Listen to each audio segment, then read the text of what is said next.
Chapter 21,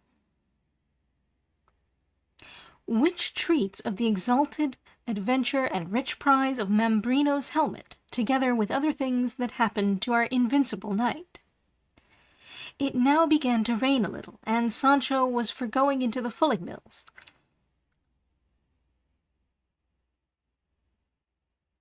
But Don Quixote had taken such an abhorrence to them on account of the late joke that he would not enter them on any account. So turning aside to right, they came upon another road, different from that which they had taken the night before. Shortly afterwards Don Quixote perceived a man on horseback, who wore on his head something that shone like gold, and the moment he saw him he turned to Sancho and said, "I think, Sancho, there is no proverb that is not true, all being maxims drawn from experience itself, the mother of all the sciences, especially the one that says, where one door shuts, another opens. I say so because if last night fortune shut the door of the adventure we were looking for against us, cheating us with the fulling mills, it now opens wide another one for another better and more certain adventure, and if I do not contrive to enter it, it will be my own fault, and I cannot lay it to my ignorance of fulling mills, or the darkness of the night. I say this because, if I mistake not, there comes towards us one who wears on his head the helmet of Mambrino, concerning which I took the oath thou rememberest." "Mind what you say, your worship, and still more what you do," said Sancho, "for I don't want any more fulling mills to finish off fulling and knocking our senses out." "The devil take thee, man," said Don Quixote. "What has a helmet to do with fulling mills?" "I don't know," replied Sancho, "but faith, if I might speak as I used, perhaps I could give such reasons that your worship would see you are mistaken in what you say." "How can I be mistaken in what I say, unbelieving traitor?" returned Don Quixote. "Tell me, seest thou not yonder knight coming towards us on a dappled grey steed, who has upon his head a helmet of gold?" "What I see and make out," answered Sancho, "is only a man on a grey ass like my own, who has something that shines on his head." "Well, that is the helmet of Mambrino," said Don Quixote. "Stand to one side and leave me alone with him. Thou shalt see how, without saying a word, to save time, I shall bring this adventure to an issue and possess myself of the helmet I have so longed for." "I will take care to stand aside," said Sancho, "but God grant, I say once more, that it may be majorum and not fulling mills." "I have told thee, brother, on no account to mention those fulling mills to me again," said Don Quixote, "or I vow, and I say no more, I'll full the soul out of you." Sancho held his peace in dread lest his master should carry out the vow he had hurled like a bowl at him. The fact of the matter as regards the helmet, steed, and knight that Don Quixote saw was this. In that neighbourhood there were two villages, one of them so small that it had neither apothecary's shop nor barber, which the other that was close to it had, so the barber of the larger served the smaller. And in it there was a sick man who required to be bled, and another man who wanted to be shaved, and on this errand the barber was going, carrying with him a brass basin. But as luck would have it, as he was on the way it began to rain, and not to spoil his hat, which probably was a new one, he put the basin on his head, and being clean it glittered at half a league's distance. He rode upon a grey ass, as Sancho said, and this was what made it seem to Don Quixote to be a dapple grey steed, and a knight in a golden helmet. For everything he saw he made to fall in with his crazy chivalry and ill-errant notions. And when he saw the poor knight draw near, without entering into any parley with him, at Rocinante's top speed he poured down upon him with the pike pointed low, fully determined to run him through and through, and as he reached him, without checking the fury of his charge, he cried to him, "Defend thyself, miserable being, or yield me of thine own accord that which is so reasonably my due." The barber, who, without any expectation or apprehension of it, saw this apparition coming down upon him, had no other way of saving himself from the stroke of the lance but to let himself fall off his ass. And no sooner had he touched the ground than he sprang up more nimbly than a deer, and sped away across the plain faster than the wind. He left the basin on the ground, with which Don Quixote contented himself, saying that the pagan had shown his discretion and imitated the beaver, which, finding itself pressed by the hunters, bites and cuts off with its teeth that for which, by its natural instinct, it knows it is pursued.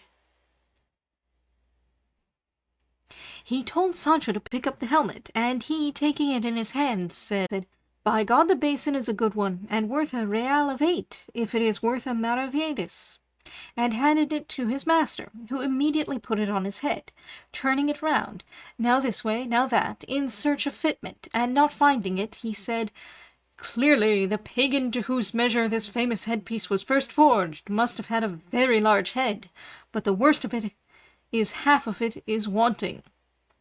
When Sancho heard him call the basin a headpiece, he was unable to restrain his laughter, but remembering his master's wrath, he checked himself in the midst of it. "What art thou laughing at, Sancho?" said Don Quixote. "I am laughing," said he, "to think of the great head the pagan must have had who owned this helmet, for it looks exactly like a regular barber's basin." "Dost thou know what I suspect, Sancho?" said Don Quixote, "that this wonderful piece of this enchanted helmet must by some strange accident have come into the hands of someone who was unable to recognize or realize its value, and who, not knowing what he did, and seeing it to be of the purest gold, must have melted down one half for the sake of what it might be worth, and of the other made this which is like a barber's basin, as thou sayest. But be it as it may, to me, who recognize it, its transformation makes no difference, for I will set it to rights at the first village where there is a blacksmith, and in such style that that helmet the god of smithies forge for the god of battles shall not surpass it, or even come up to it, and in the meantime I will wear it as well as I can, for something is better than nothing. All the more as it will be quite enough to protect me from any chance blow of a stone." "That is," said Sancho, "if it is not shot with a sling as they were in the battle of the two armies, when they signed the cross on your worship's grinders and smashed the flask with that blessed draught that made me vomit my bowels up." "It does not grieve me much to have lost it," said Don Quixote, "for thou knowest, Sancho, that I have the receipt in my memory." "So have I," answered Sancho, "but if ever I make it, or try it again as long as I live, may this be my last hour. Moreover, I have no intention of putting myself in the way of wanting it, for I mean, with all my 5 senses, to keep myself from being wounded or from wounding anyone. As to being blanketed again, I say nothing, for it is hard to prevent mishaps of that sort, and if they come there is nothing for it but to squeeze our shoulders together, hold our breath, shut our eyes, and let ourselves go where luck and the blanket may send us." "Thou art a bad Christian, Sancho," said Don Quixote on hearing this, "for once an injury has been done thee, thou never forgettest it. But know that it is the part of noble and generous hearts not to attach importance to trifles. What lame leg hast thou got by it? What broken rib? What cracked head? That thou canst not forget that jest? For jest and sport it was, properly regarded, and had I not seen it in that light, I would have returned and done more mischief in revenging thee than the Greeks did for the rape of Helen, who, if she were alive now, or if my Dulcinea had lived then, might depend upon it she would not be so famous for her beauty as she is." And here he heaved a sigh, and sent it aloft. And said Sancho, "Let it pass for a jest, as it cannot be revenged in earnest, but I know what sort of jest and earnest it was, and I know it will never be rubbed out of my memory any more than off my shoulders. But putting that aside, will your worship tell me what are we to do with this dapple grey steed that looks like a grey ass, which that Martino that your worship overthrew has left deserted here? For, from the way he took to his heels and bolted, he is not likely ever to come back for it, and by my beard, but the grey is a good one." "I have never been in the habit," said Don Quixote, "of taking spoil of those whom I vanquish, nor is it the practice of chivalry to take away their horses and leave them to go on foot, unless indeed it be that the victor have lost his own in the combat, in which case it is lawful to take that of the vanquished as a thing won in lawful war. Therefore, Sancho, leave this horse, or ass, or whatever thou wilt have it to be, for when its owner sees us gone hence, he will come back for it." "God knows I should like to take it," returned Sancho, "or at least to change it for my own, which does not seem to me as good a one. Verily the laws of chivalry are strict, since they cannot be stretched to let one ass be changed for another. I should like to know if I might at least change trappings." "On that head I am not quite certain," answered Don Quixote, "and the matter being doubtful, pending better information, I say thou mayest change them, if so be thou hast urgent need of them." "So urgent is it," answered Sancho, "that if they were for my own person I could not want them more." And forthwith, fortified by this license, he effected the mutatio caparum, rigging out his beast to the 99s, and making quite another thing of it. This done, they broke their fast on the remains of the spoils of war plundered from the sumpter mule, and drank of the brook that flowed from the fulling mills, without casting a look in that direction, in such loathing did they hold them for the alarm they had caused them. And, all anger and gloom removed, they mounted, and without taking any fixed road, not to fix upon any being the proper thing for true knights errant, they set out, guided by Rocinante's will, which carried along with it that of his master, not to say that of the ass, which always followed him wherever he led, lovingly and sociably. Nevertheless, they returned to the high road, and pursued it at a venture without any other aim. As they went along, then, in this way Sancho said to his master, "Señor, would your worship give me leave to speak a little to you? For since you laid that hard injunction of silence on me, several things have gone to rot in my stomach, and I have now just one on the tip of my tongue that I don't want to be spoiled." "Say on, Sancho," said Don Quixote, "and be brief in thy discourse, for there is no pleasure in one that is long." "Well then, señor," returned Sancho, "I say that for some days past I have been considering how little is got or gained by going in search of these adventures that your worship seeks in these wilds and crossroads, where, even if the most perilous are victoriously achieved, there is no one to see or know of them, and so they must be left untold forever, to the loss of your worship's object and the credit they deserve. Therefore it seems to me it would be better, saving your worship's better judgment, if we were to go and serve some emperor or other great prince who may have some war on hand, in whose service your worship may prove the worth of your person, your great might and greater understanding, on perceiving which the lord in whose service we may be will perforce have to reward us, each according to his merits. And there you will not be at a loss for someone to set down your achievements in writing, so as to preserve their memory forever. Of my own I say nothing, as they will not go beyond squirely limits, though I make bold to say that, if it be the practice in chivalry to write the achievements of squires, I think mine must not be left out."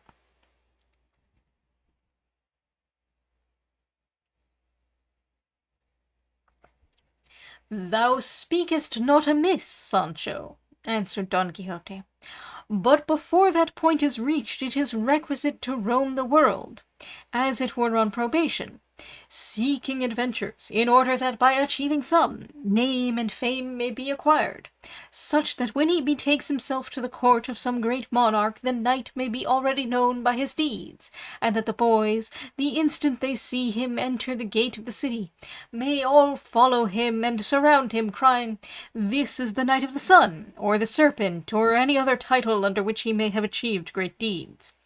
This, they will say, is he who vanquished in single combat the gigantic Bruno of mighty strength. he who delivered the great Mameluke of Persia out of the long enchantment under which he had been for almost 900 years. So from one to another they will go proclaiming his achievements. And presently at the tumult of the boys and the others, the king of that kingdom will appear at the windows of his royal palace, and as soon as he beholds the knight, recognizing him by his arms and the device on his shield, he will as a matter of course say, "What ho! Forth all ye, the knights of my court, to receive the flower of chivalry who cometh hither." At which command all will issue forth, and he himself, advancing halfway down the stairs, will embrace him closely and salute him, kissing him on the cheek, and will then lead him to the queen's chamber, where the knight will find her with the princess, her daughter, who will be one of the most beautiful and accomplished damsels that could with the utmost pains be discovered anywhere in the known world.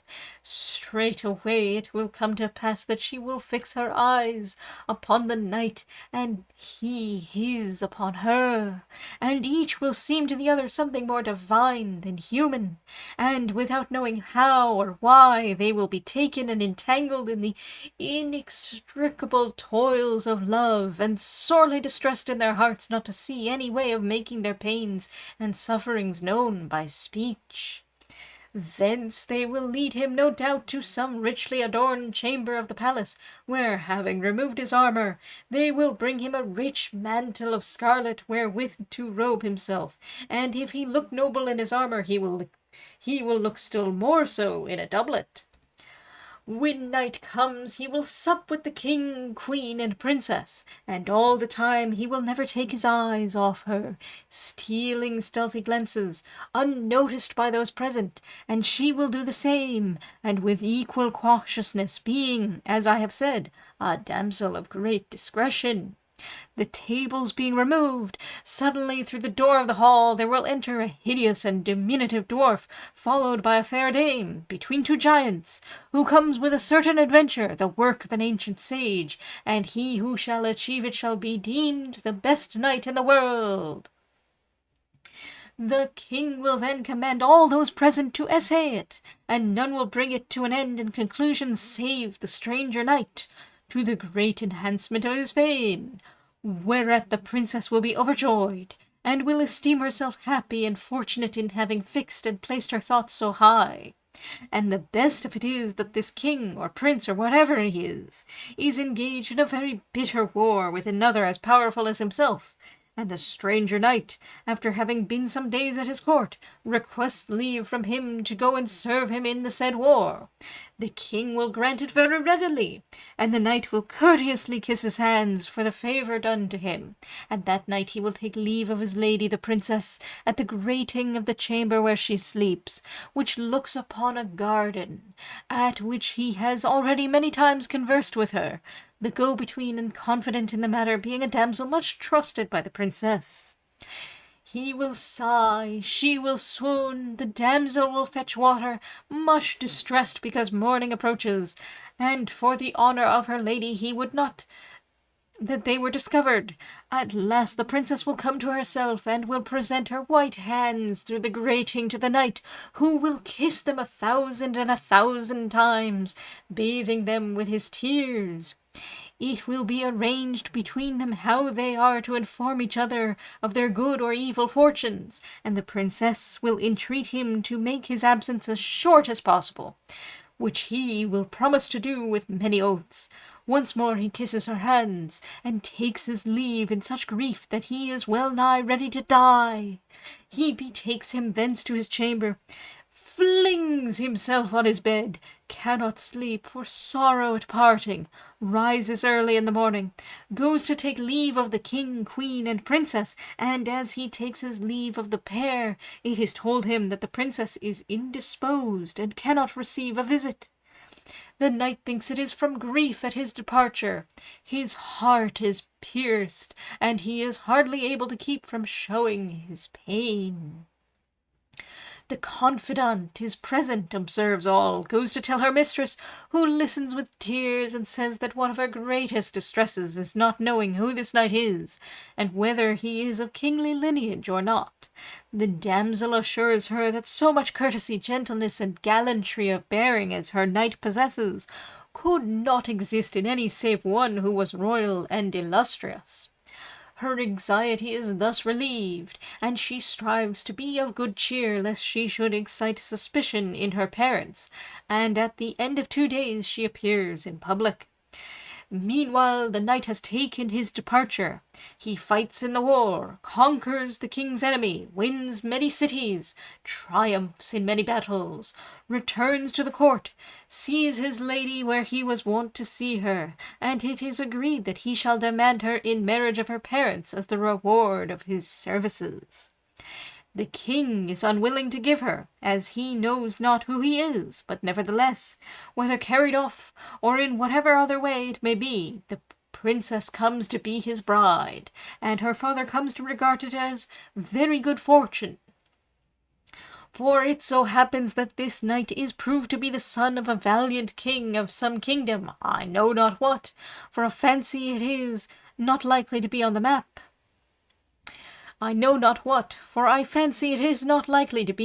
map. The father dies, the princess inherits, and in 2 words the knight becomes king. And here comes in at once the bestowal of rewards upon his squire, and all who have aided him in rising to so exalted a rank. He marries his squire to a damsel of the princess's, who will be, no doubt, the one who was confidant in their amour, and is daughter of a very great duke. "That's what I want, and no mistake about it," said Sancho. "That's what I'm waiting for all this, word for word, is in store for your worship under the title of the Knight of the Rueful Countenance." "Thou needst not doubt it, Sancho," replied Don Quixote, "for in the same manner, and by the same steps as I have described here, knights errant arise and have risen to be kings and emperors. All we want now is to find out what king, Christian or pagan, is at war and has a beautiful daughter. But there will be time enough to think of that, for as I have told thee, fame must be won in other quarters before repairing to the court. There is another thing, too, that is wanting. For supposing we find a king who is at war and has a beautiful daughter, and that I have won incredible fame throughout the universe, I know not how it can be made out that I am of royal lineage, or even second cousin to an emperor, for the king will not be willing to give me his daughter in marriage unless he is first thoroughly satisfied on this point, however much my famous deeds may deserve it, so that by this deficiency I fear I shall lose what my arm has fairly earned. True it is, I am a gentleman of known house, of estate and property, and entitled to the 500 sueldos mulct, and it may be that the sage who shall write my history will so clear up my ancestry and pedigree that I may find myself 5th or 6th in descent from a king. For I would have thee know, Sancho, that there are 2 kinds of lineages in the world. Some there be tracing and deriving their descent from kings and princes, whom time has reduced little by little until they end in a point like a pyramid upside down, and others who spring from the common herd and go on rising step by step until they come to be great lords, so that the difference is that the one were what they no longer are, and the others are what they formerly were not.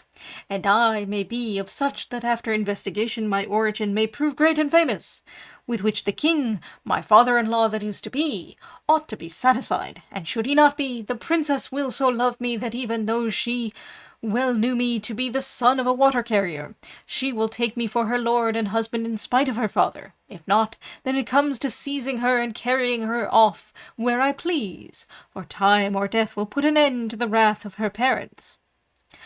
"It comes to this too," said Sancho, "what some naughty people say, never ask as a favour what thou canst take by force, though it would fit better to say a clear escape is better than good men's prayers. I say so because if my lord the king, your worship's father-in-law, will not condescend to give you my lady the princess, there is nothing for it but, as your worship says, to seize her and transport her. But the mischief is that until peace is made and you come into the peaceful enjoyment of your kingdom, the poor squire is famishing as far as rewards go, unless it be that the confident damsel that is to be his wife comes with the princess, and that with her he tides over his bad luck until heaven otherwise orders things. For his master, I suppose, may as well give her to him at once for a lawful wife. Nobody can object to that, said Don Quixote. Then since that may be, said Sancho, there is nothing for it but to commend ourselves to God and let fortune take what course it will. God guide it according to my wishes and thy wants, said Don Quixote, and mean be he who thinks himself mean. In God's name let him be so, said Sancho. I am an old Christian, and to fit me for account that's enough. And more than enough for thee, said Don Quixote, and even wert thou not, it would make no difference, because I, being the king, can easily give thee nobility without purchase or service rendered by thee, for when I make thee a count, then thou art at once a gentleman, and they may say what they will, but by my faith they will have to call thee your lordship, whether they like it or not. Not a doubt of it, and I'll know how to support the title, said Sancho. Title, thou shouldst say, not tittle, said his master. So be it, answered Sancho. I say I will know how to behave, for once in my life I was beadle of a brotherhood, and the beadle's gown sat so well on me that all said I looked as if I was to be steward of the same brotherhood. What will it be, then, when I put a duke's robe on my back, or dress myself in gold and pearls like a count? I believe they'll come 100 leagues to see me. Thou wilt look well, said Don Quixote, but thou must shave thy beard often, for thou hast it so thick and rough and unkempt, that if thou dost not shave it every second day at least, they will see what thou art at the distance of a musket shot. What more will it be, said Sancho, than having a barber, and keeping him at wages in the house, and even if it be necessary, I will make him go behind me like a nobleman's equerry. Why, how dost thou know that noblemen have equerries behind them? Asked Don Quixote. I will tell you, answered Sancho. Years ago I was for a month at the capital, and there I saw taking the air a very small gentleman who they said was a very great man, and a man following him on horseback in every turn he took, just as if he was his tail. I asked why this man did not join the other men, instead of always going behind him. They answered me that he was his equerry, and that it was the custom with nobles to have such persons behind them, and ever since then I know it, for I have never forgotten it. Thou art right, said Don Quixote, and in the same way thou mayst carry thy barber with thee, for customs did not come into use altogether, nor were they all invented at once, and thou mayest be the first count to have a barber to follow him. And indeed, shaving one's beard is a greater trust than saddling one's horse. Let the barber business be my lookout, said Sancho, and your worships be it to strive to become a king, and make me a count. So it shall be, answered Don Quixote, and raising his eyes he saw what will be told in the following chapter. Proverb 194. Proverb 160. In full. Plegue a Dios que oregano sea, y no se nos vuelva alcaravea. Pray God it may prove wild majorum, and not turn out caraway on us. Shelton and Jervis, not knowing the proverb, have mistranslated the passage. The latter shirks the difficulty, and the former translates oregano, a purchase of gold.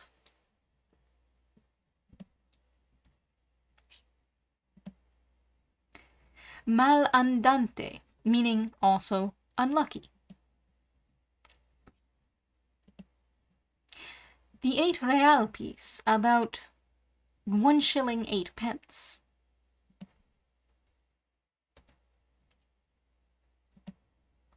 Proverb 10. A blunder of Sancho's for Mambrino.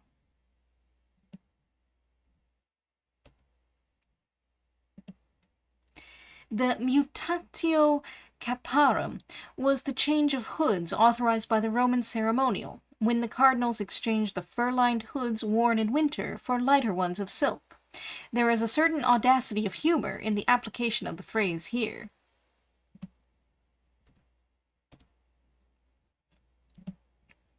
Cervantes gives here an admirable epitome, and without any extravagant caricature, of a typical romance of chivalry. For every incident there is ample authority in the romances.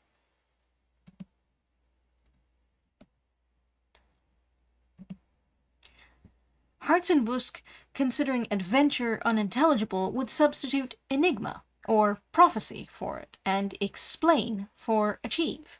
But absolute consistency in a burlesque passage like this is scarcely worth insisting upon.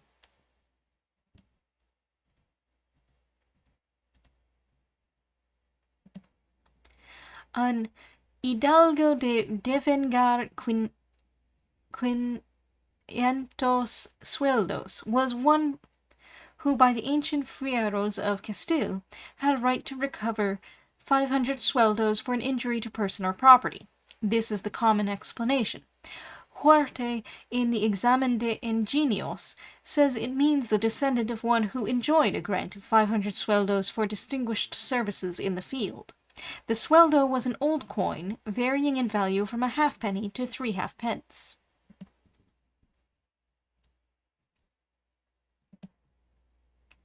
Proverb 107. Proverb 212. Más vale salto de mata que riego de hombres buenos. Mata is here an old equivalent of matanza. Mata is here an old equivalent of matanza, slaughter. In modern Spanish, the word means a bush or hedge, in consequence of which the proverb is generally misunderstood and mistranslated. Proverb 210. Proverb 61. Literally at the court, la corte. No doubt Pedro Telos Giron, 3rd Duke of Osuna, afterwards Viceroy in Sicily and Naples, a little man but of great fame and fortunes, as Howell, writing 20 years later, calls him,